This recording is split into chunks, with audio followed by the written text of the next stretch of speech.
بسم اللہ الرحمن الرحیم نحمدہ ونصلی علی رسول الکریم۔ غسل اور اس کے فرائض و سنن کا بیان آج کریں گے انشاءاللہ۔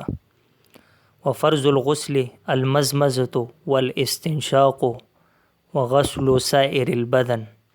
وفرض الغسل اور غسل کا فرض، المزمزۃ کلی کرنا، والاستنشاق ناک میں پانی ڈالنا، وغسل سائر البدن اور تمام بدن کا دھونا ہے، یہ فرائض ہے غسل میں۔ اب سنت کیا ہے؟ وسنت الغسل، اور غسل کا مسنون طریقہ یہ ہے، ان یبدأ المغتسل بغسل یدیہ وفرجہ، کہ غسل کرنے والا اپنے ہاتھ اور شرمگاہ کو دھوئے، ویزیل النجاسۃ ان کانت علی بدنہ، اور نجاست کو دور کرے اگر ہو اس کے بدن پر، ثم یتودأ وضوءہ للصلاۃ، پھر نماز جیسا وضو کرے، الا غسل رجلیہ، سوائے اپنے دونوں پاؤں کے دھونے کے، ثم یفید الماء علی رأسہ، پھر پانی بہائے اپنے سر پر، وعلی سائر البدن ثلاثا، اور اپنے تمام بدن پر 3 مرتبہ ایسا کرے، ثم یتنحى عن ذلك المکان، پھر اس جگہ سے ہٹے، فیغسل رجلیہ، اور اپنے دونوں پیر دھوئے۔ تو امام قدوری صاحب مصنف رحمۃ اللہ علیہ نے غسل کے 3 فرائض اس کتاب میں بیان کیے ہیں۔ نمبر 1 یہ کہ اس طرح کلی کرنا کہ سارے منہ میں پانی پہنچ جائے۔ نمبر 2 یہ کہ ناک میں پانی ڈالنا جہاں تک ناک نرم ہے۔ نمبر 3 یہ کہ سارے بدن پر پانی پہنچانا۔ اب مسنون طریقہ کیا ہے غسل کا؟ غسل کا مسنون طریقہ یہ ہے کہ غسل کرنے والے کو چاہیے کہ پہلے دونوں ہاتھ گٹوں تک دھوئے، پہلے دونوں ہاتھ دھونے گٹوں تک، پھر استنجے کی جگہ دھوئے، پھر جہاں بدن پر نجاست لگی ہو پاک کرے، پھر وضو کرے، اور اگر کسی چوکی یا پتھر پر غسل کرتا ہو تو وضو کرتے وقت پیر بھی دھو لے۔ آج کل تو چپس، ٹائلز، ماربل وغیرہ ہے تو ساتھ ہی پیر ہی دھو لینے چاہیے۔ پہلے زمانے میں مٹی کے باتھ روم ہوتے تھے تو اس میں پاؤں لت پت ہو جاتے تھے مٹی کے ساتھ، تو لہٰذا وہ پھر بعد میں دھوتے تھے۔ اور اگر ایسی جگہ ہو کہ پیر بھر جائیں گے مٹی کے ساتھ اور غسل کے بعد پھر دھونے پڑیں گے تو سارا وضو کرے، پھر پیر نہ دھوئے، یہ اس حال میں۔ لیکن آج کل تو چونکہ چپس، ٹائل اور ماربل کے واش روم بنے ہوئے ہیں، باتھ روم وغیرہ، تو لہٰذا پاؤں بھی ساتھ ہی دھونے چاہیے۔ پھر وضو کے بعد 3 مرتبہ اپنے سر پر پانی ڈالے، اس طرح کہ سارے بدن پر پانی بہہ جائے، پھر اس جگہ سے ہٹ کر پاک جگہ میں آ جائے اور پیر دھوئے، اور اگر وضو کرتے وقت پیر دھو لیے ہوں تو اب دھونے کی حاجت نہیں۔ تو یہ یہاں تک غسل اور اس کے فرائض و سنن کا بیان مکمل ہوا۔ اچھا، اب اس میں ایک مسئلہ یہ ہے کہ غسل میں عورت کو گندے ہوئے بالوں کو کھولنے کا حکم کیا ہے؟ وَلَيْسَ عَلَى الْمَرْأَةِ أَن تَنْقُضَ صَفَائِرِهَا فِي الْغُسْلِ إِذَا بَلَغَ الْمَاءُ أُصُولَ الشَّعْرِ، اور عورت پر ضروری نہیں کہ غسل میں اپنے گندے ہوئے بالوں کو کھولے جبکہ پانی بالوں کی جڑوں میں اگر پہنچ جائے۔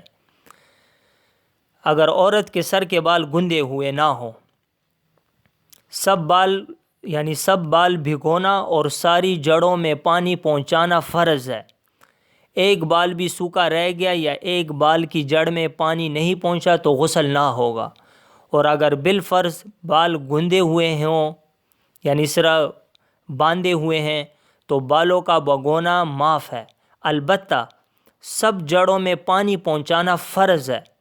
ایک جڑ بھی سوکھی نہ رہنے پائے، اگر بغیر کھولے سب جڑوں میں پانی نہ پہنچ سکے تو کھول ڈالے پھر، اور بالوں کو بھی بھگو دے۔ تو یہ یہاں تک غسل اور اس کے فرائض و سنن کا بیان مکمل ہوا۔ والمعانی الموجبۃ، اب غسل کو واجب کرنے والے امور کون کون سے ہیں؟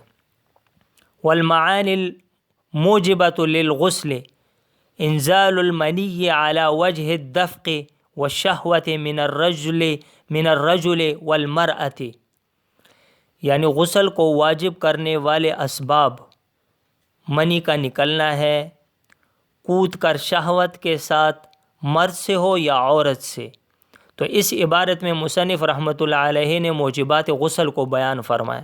پہلا سبب شہوت کے ساتھ کود کر منی کا نکلنا، خواہ انزال منی مرد سے ہو یا عورت سے، نیند کی حالت میں ہو یا بیداری کی حالت میں، ہر صورت میں غسل واجب ہوگا۔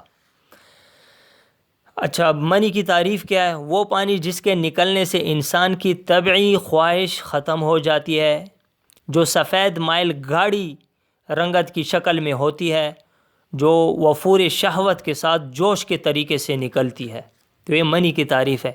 اب اس میں ائمہ کا اختلاف کیا ہے اس مسئلے میں؟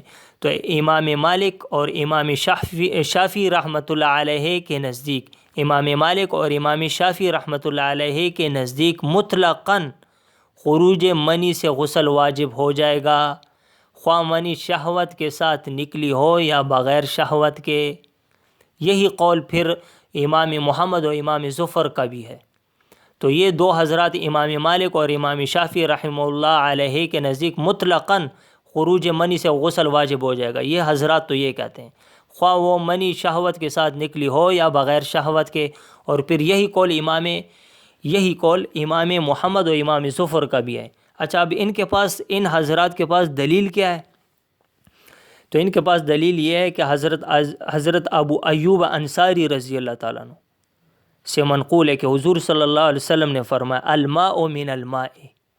یہ کتاب مصنف عبد الرزاق کی جلد نمبر 1 صفحہ 251 میں یہ بات ذکر ہے، یہ حدیث شریف، کہ یعنی غسل منی سے واجب ہوتا ہے۔ یہ حدیث شہوت کی قید سے مطلق ہے۔ المطلق یجری علی اطلاقہ، کہ قاعدے کے مطابق حدیث اپنے اطلاق پر باقی رہے گی۔ تو حضرت ابو ایوب انصاری رضی اللہ عنہ سے منقول ہے کہ حضور صلی اللہ علیہ وسلم نے فرمایا الماء من الماء، یعنی غسل منی سے واجب ہوتا ہے۔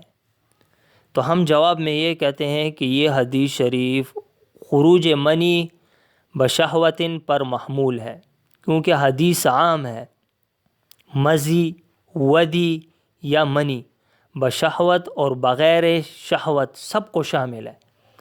اور بالاتفاق حدیث میں تمام چیزیں مراد نہیں، چونکہ منی بشہوت سے بالاتفاق غسل واجب ہوتا ہے، لہٰذا حدیث شریف کو اسی پر محمول کیا جائے گا۔ اب احناف کے پاس کیا دلیل ہے؟ احناف کیا کہتے ہیں اس مسئلے میں؟ احناف کے نزدیک غسل اس وقت واجب ہوگا جب منی اچھل کر شہوت کے ساتھ نکلے۔ احناف کے نزدیک غسل اس وقت واجب ہوگا جب منی اچھل کر شہوت کے ساتھ نکلے۔ دلیل اس پر کیا ہے؟ وَإِن كُنتُمْ جُنُبًا فَطَهَّرُوا، لغت میں جنابت کہتے ہیں شہوت کے ساتھ منی کے نکلنے کو، لہٰذا انزال منی بشہوت سے غسل واجب ہوگا۔ تو یہ یہاں تک مکمل ہوا یہ غسل کو واجب کرنے والے امور۔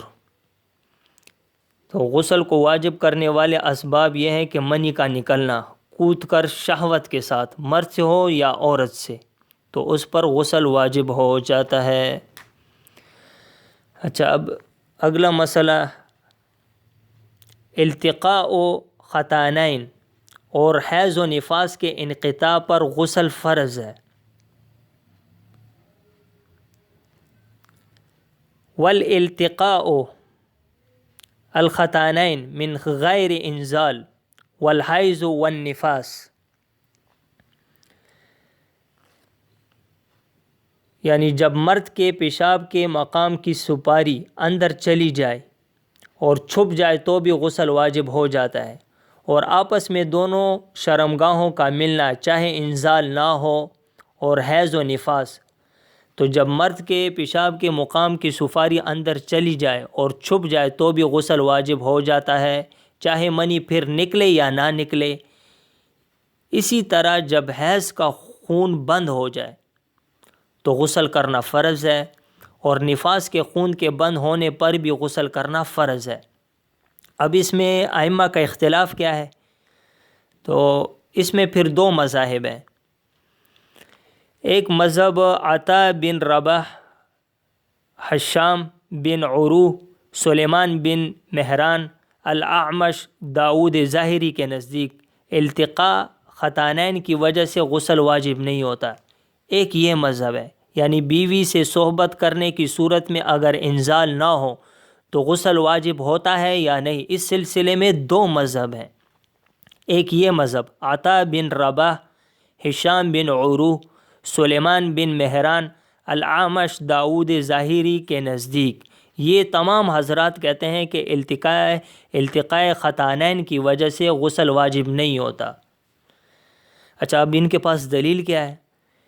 تو ان کے پاس دلیل ابو داؤد شریف کی ایک روایت ہے، عن ابی سعید الخدری ان رسول اللہ صلی اللہ علیہ وسلم قال الماء من الماء وكان ابو سلمہ یفعل ذلك. اس حدیث سے معلوم ہوا کہ بغیر انزال کے غسل واجب نہیں ہوتا، بلکہ غسل واجب ہونے کے لیے انزال کی ضرورت ہے. تو ہم جواب میں یہ کہتے ہیں الماء من الماء، یہ حدیث احتلام پر محمول ہے، جیسا کہ ابن عباس رضی اللہ عنہ نے وضاحت کے ساتھ بیان فرمایا. عن ابن عباس قوله الماء من الماء انما ذلك في الاحتلام اذا رأى انه يجامع ثم لم ينزل فلا غسل علیہ. احتلام کے بارے میں ہم بھی یہی کہتے ہیں کہ کپڑا خراب ہوئے بغیر غسل واجب نہیں ہوتا، اگرچہ خواب میں جماع کرتے ہوئے دیکھا. تو ہم نے ان کو یہ جواب دیا. اب دوسرا مذہب کیا ہے؟ تو اس میں دوسرا مذہب یہ ہے کہ ائمہ اربع سے 4 امام مجتہد جتنے بھی ہیں، امام ابو حنیفہ رحمۃ اللہ علیہ، امام شافعی، امام مالک اور امام احمد بن حنبل رحمۃ اللہ علیہ، یہ 4 ائمہ اربع سے مراد ہے. اور پھر جمہور فقہا اور محدثین کے نزدیک التقاء ختانین کی وجہ سے غسل واجب ہو جاتا ہے اگرچہ انزال بھی نہ ہو. اچھا، اب دلیل کیا ان دوسرے مذہب کے پاس؟ ان کے پاس دلیل یہ ہے کہ عن عمرو ابن شعیب عن ابیہ عن جدہ عبداللہ ان النبی صلی اللہ علیہ وسلم سئل ما یوجب الغسل فقال اذا التقى الختانان وغابت الحفشة وجب الغسل انزل او لم ينزل. یعنی دونوں خطان جب باہم مل جائے اور حفشہ غائب ہو جائے تو غسل واجب ہو جائے گا اگرچہ انزال ہو یا نہ ہو. اس حدیث شریف سے معلوم ہوتا ہے کہ غسل واجب ہونے کے لیے انزال کوئی شرط نہیں ہے، لہٰذا آپ کا استدلال درست نہیں ہے. یہ جو پہلے والے مذہب ہیں انہوں نے کہا تھا کہ بغیر انزال کے عطا ابن رباح، ہشام بن عروہ، سلیمان بن مہران اور الاعمش داؤد ظاہری کے نزدیک یہ حضرات کہتے ہیں کہ التقاء ختانین کی وجہ سے غسل واجب نہیں ہوتا. تو ہم نے ان کو یہ تفصیلی جواب دیا ہے احناف نے کہ اس سے غسل واجب ہو جاتا ہے اگرچہ انزال ہو یا نہ ہو. یعنی دونوں خطان جب باہم مل جائے اور حفشہ غائب ہو جائے تو غسل واجب ہوگا، اگر اس میں اب پھر انزال ہو یا نہ ہو. تو ہم نے تو وہ دلیل بیان کر دی عن عمر ابن شعیب والی، عن ابی عن جدہ عبداللہ ان النبی صلی اللہ علیہ وسلم سئل ما یوجب والی. تو اس حدیث شریف سے معلوم ہوتا ہے کہ غسل واجب ہونے کے لیے انزال کی کوئی شرط نہیں ہے، لہٰذا آپ لوگوں کا استدلال درست نہیں ہے. تو یہ یہاں تک یہ چند مسئلے تھے غسل اور اس کے فرائض و سنن کا بیان مکمل ہوا. سبحان ربک رب العزت عما یصفون وسلام علی المرسلین والحمد للہ رب العالمین.